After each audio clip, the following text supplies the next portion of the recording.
Bismillahirrahmanirrahim. Assalamualaikum warahmatullahi wabarakatuh. Alhamdulillah. Wassalatu wassalamu ala rasulillah Sayyidina Muhammad bin Abdullah wa ala alihi wa sahbihi wa mawalah. Allahumma fassalli wa sallim ala Sayyidina Muhammad wa ala ali Sayyidina Muhammad. Amma ba'du. فقد قال الله تعالى في كتابه الكريم وهو أصدق القائل أعوذ بالله من الشيطان الرجيم بسم الله الرحمن الرحيم وإنك لعلى خلق عظيم وقال رسول الله صلى الله عليه وآله وصحبه وسلم من أحيا سنتي فقد أحبني ومن أحبني كان معي في الجنة وقال العلماء واقنع بجهلك إن جفوت معلما Sadaqallahul aliyyul azim wa sadaqa rasuluhun nabiyul habibul karim wa nahnu ala dzalika minasyahidin wa syakirin walhamdulillahi rabbil alamin. Hadirin para pecinta dakwah Islamiyah yang senantiasa dirahmati oleh Allah Subhanahu wa taala. Suatu ketika ada cerita Arabian, datang seorang badui Arab. Bukan badui zaman sekarang yang ngeker, bukan.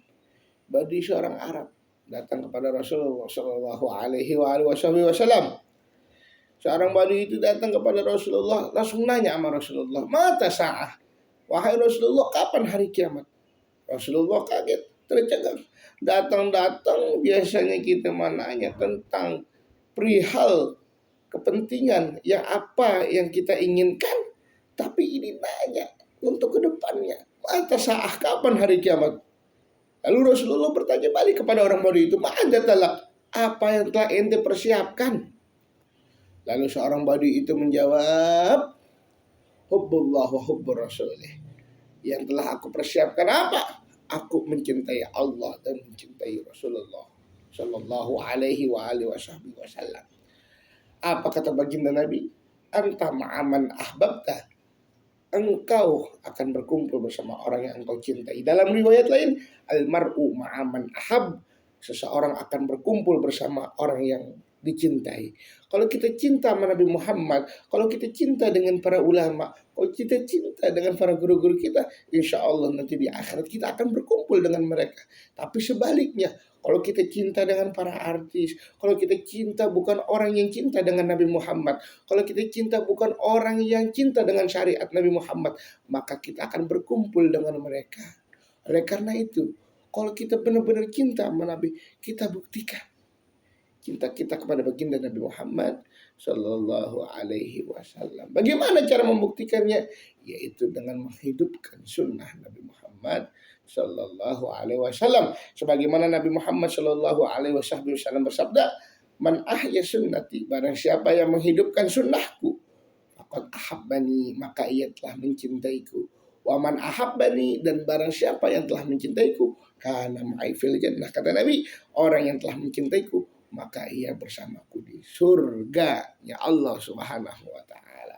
Jadi ini bukti kita cinta kepada Nabi Muhammad sallallahu alaihi wasallam dengan menjalankan sunnah-sunnah Nabi Muhammad sallallahu alaihi wasallam. Buktikan cinta kita kepada Nabi. Kalau kita cinta sama Nabi, jangan lupa kita selalu salawat kepada Nabi Muhammad sallallahu alaihi wasallam. Kalau kita cinta sama Nabi, jangan lupa kita ikutin akhlak Nabi. Masya Allah, akhlak Nabi Muhammad itu begitu mulia. Nabi orang yang paling sabar. Nabi adalah panutan bagi seluruh umat manusia. Karena kalau tiada Nabi, kita kepada siapa lagi untuk meneladani sifat seperti itu? Karena kepada Nabi lah kita bisa mengikuti akhlak beliau Sallallahu Alaihi Wasallam. Bagaimana? Yaitu kita ikutin guru-guru kita. Kenapa? Karena guru-guru kita juga mengamalkan daripada sunnah Nabi Muhammad Sallallahu Alaihi Wasallam. Yang pertama adalah akhlak. Jaga akhlak kita. Yang pertama, akhlak kita kepada Allah. Bagaimana akhlak kita kepada Allah? Kalau kita cinta bersama Nabi, kita ikutin akhlak sama Nabi, kita jaga akhlak kita kepada Allah. Bagaimana Ustaz jaga akhlak kita kepada Allah? Kita ikutin perintah Allah, jauhin larangan Allah. Allah perintahkan kita sholat, kita laksanakan sholat. Kita ibadah kepada Allah Subhanahu wa ta'ala. Sidqul qaul, orang yang sholat itu ucapannya jujur.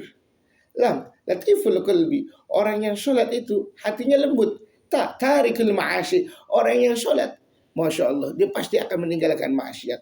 Yang pertama, kalau kita benar-benar melaksanakan sholat, khusyuk, ibadah seakan-akan kita benar-benar beribadah kepada Allah Subhanahu wa ta'ala. Pikiran hal-hal dunia kita hilangkan, tidak ada di pikiran kita.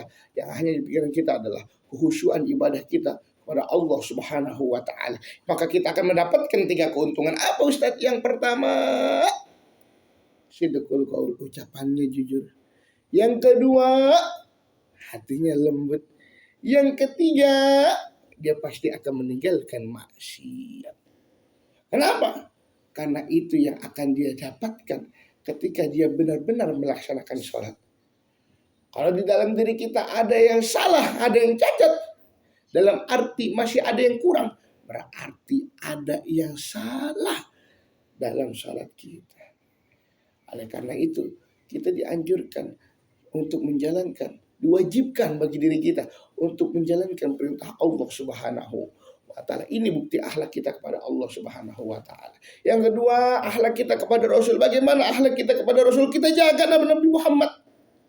Nabi Muhammad dulu berjuang rela mati-mati, Masya Allah, berkorban darah, bercucuran darah demi agama Islam, demi memerdekakan Islam, demi memperjuangkan agama Islam.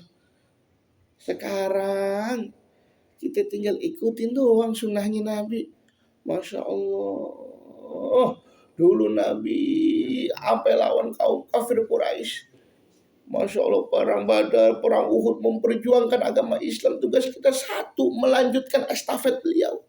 Bukan dalam segi perang, tapi dalam menghidupkan sunnah beliau, Nabi Muhammad SAW. Ini adalah bukti cinta kita kepada Nabi Muhammad.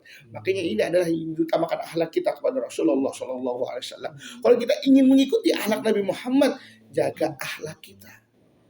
Jangan sampai dengan akhlak kita bisa menyakiti seseorang. Jangan sampai dengan akhlak kita orang bisa benci sama kita. Jangan sampai dengan akhlak kita orang-orang pada jauh sama kita. Justru dengan akhlak kita orang nyaman sama kita. Justru dengan akhlak kita orang makin dekat sama kita. Justru dengan akhlak kita orang itu semakin dekat beribadah kepada Allah Subhanahu wa ta'ala. Ini kita harus mengikuti akhlak Rasulullah Shallallahu Alaihi Wasallam. Kenapa? Karena Rasulullah innama bu'istu liutammima makarimal akhlak. Pertama kali Rasul diutus ke muka bumi ini, yang pertama adalah untuk menyempurnakan akhlak. Setelah akhlak kepada Rasulullah, akhlak kepada siapa? Kedua orang tua. Kepada guru juga. Masya Allah. Buktiin kedua orang tua kita. Kenapa kita harus cinta sama kedua orang tua kita? Ini Masya Allah, kecil kita digendong-gendong, gede kita malah ngelawan. Kita durhaka sama orang tua. La ilaha illallah. Hati-hati kita. Kenapa? Di dalam hadis dijelaskan ridallah fi ridal walidain wa sakhtullah fi sakhtil walidain. Ridhonya Allah tergantung ridho orang tua, murkanya Allah tergantung murkanya orang tua. Oleh karena itu, kita cintai orang tua kita. Kita hormati orang tua kita. Dengan apa? Dengan kita jaga orang tua kita. Dengan apa? Dengan kita lindungi orang tua kita. Dengan apa? Dengan kita mendoakan kedua orang tua kita. Ustaz, orang tua saya udah meninggal. Bisa kita berbakti. Bagaimana? Dengan cara mendoakan kepada kedua orang tua kita. Insya Allah doa yang kita panjatkan sampai kepada kedua orang tua kita. Oleh karena itu, mumpung kita ini yang masih ada punya orang tua, jaga orang tua kita. Jangan sampai orang tua kita menangis karena murkanya kepada kita, karena kenakalannya kepada kita. Hati-hati, Allah pun akan murka kepada kita. Tapi buatlah menangis orang tua kita karena ridho orang tua kepada kita. Kenapa? Insya Allah kalau orang tua udah ridho kepada kita, Allah akan ridho kepada kita. Maka hidup kita akan berkah. Maka hidup kita akan lancar. Kenapa? Karena kita berbakti kepada kedua orang tua kita. Sama kepada guru kita. Masya Allah, kita taatin, kita ikutin guru kita. Kenapa? Hal-hal yang baik kita ambil, la ilaha illallah. Kenapa? Karena kita butuh tuntunan jalan agar nggak gelap. Kalau orang nggak punya guru itu gelap. Kalau kita punya guru, Masya Allah jadi terang. Kenapa? Karena ada penuntun jalan. Kalau kita salah bisa diingetin. Kalau kita bisa berbuat salah bisa diingetin oleh guru kita. Dibenerin sama guru kita. Oh ini salah, ini salah. Ini yang benar begini. Makanya ulama berkata, waqna bijahlika injafauta mu'allima. Dan puaslah atas kebodohanmu jikalau engkau menjauhi gurumu. Masya Allah, la ilaha illallah Muhammad Rasulullah. Oleh karena itu kita harus senantiasa bersyukur kepada Allah Subhanahu wa ta'ala. Kita syukuri nikmat yang Allah berikan kepada kita. Kita syukuri atas karunia Allah yang Allah berikan kepada kita. Kenapa? Karena tanda rasa syukur harus kita tafakkur agar kita selalu mencintai Allah Subhanahu wa ta'ala.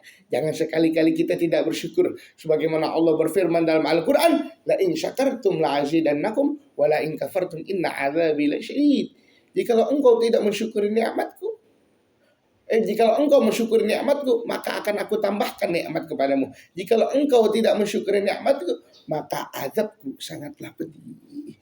Oleh karena itu hadirin para pencinta dakwah Islamiyah, oleh karena itu sudah sewajibnya bagi kita umat manusia untuk bersyukur kepada Allah Subhanahu wa ta'ala. Oleh karena itu kesimpulannya yang pertama, kita harus menanamkan rasa cinta kita kepada Allah Subhanahu wa ta'ala. Dengan rasa cinta kita kepada Allah, dengan akhlak kita kepada Allah, sehingga timbul kita selalu melaksanakan ibadah yang telah Allah perintahkan kepada kita, sehingga kita jauh dari larangan-larangan Allah Subhanahu wa ta'ala. Yang kedua, kita harus akhlak kepada Rasulullah SAW. Bagaimana akhlak kita kepada Rasul tadi?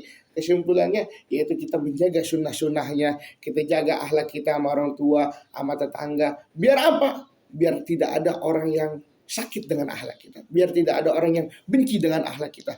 Oleh karena itu kita jaga akhlak kita. Bagaimana caranya supaya orang itu cinta dengan akhlak kita? Inilah akhlak baginda Nabi Muhammad SAW. Kenapa? Ya selalu dicintai oleh semua manusia karena tawadu'nya, masya Allah, akhlak Nabi Muhammad. Yang ketiga, akhlak sama orang tua sama guru. Jaga orang tua kita, jaga guru kita. Kalau kita ingin berkah, kita harus berbakti sama kedua orang tua kita. Hati-hati, orang yang durhaka sama orang tua udah pasti hidupnya sengsara dunia dan akhirat. Oleh karena itu kita harus berbakti sama orang tua agar hidup kita berkah dunia dan akhirat. Berbakti sama orang tua tapi juga harus diiringi beribadah kepada Allah Subhanahu wa ta'ala dan bersalawat kepada Nabi Muhammad sallallahu alaihi wasallam dan juga menjalankan sunnah Nabi Muhammad sallallahu alaihi wasallam. Mungkin hanya ini aja Al-Fakir yang bisa saya sampaikan. Jika ada kata salah itu dari saya, jika ada kata benar itu datangnya dari Allah Subhanahu wa ta'ala. Kecap bango, kecap sedap, kecap asin, kecap benteng, itulah warna kulit saya. Buah salak, buah kedondong, buah kiwi, buah mangga, itulah nama buah-buahan. Wabillahi taufiq wal hidayah. Sebelum saya tutup, semoga kita berdoa dulu kepada Allah Subhanahu wa ta'ala. Semoga kita selalu diberi kesehatan oleh Allah Subhanahu wa ta'ala. Semoga kita selalu diberi keistiqomahan oleh Allah Subhanahu wa ta'ala dalam beribadah kepada Allah, dalam menjalankan sunnah Rasulullah, dalam bersalawat kepada Rasulullah, dalam berbakti kepada guru dan kedua orang tua kita. Amin amin amin ya rabbal alamin. Wassalamualaikum warahmatullahi wabarakatuh.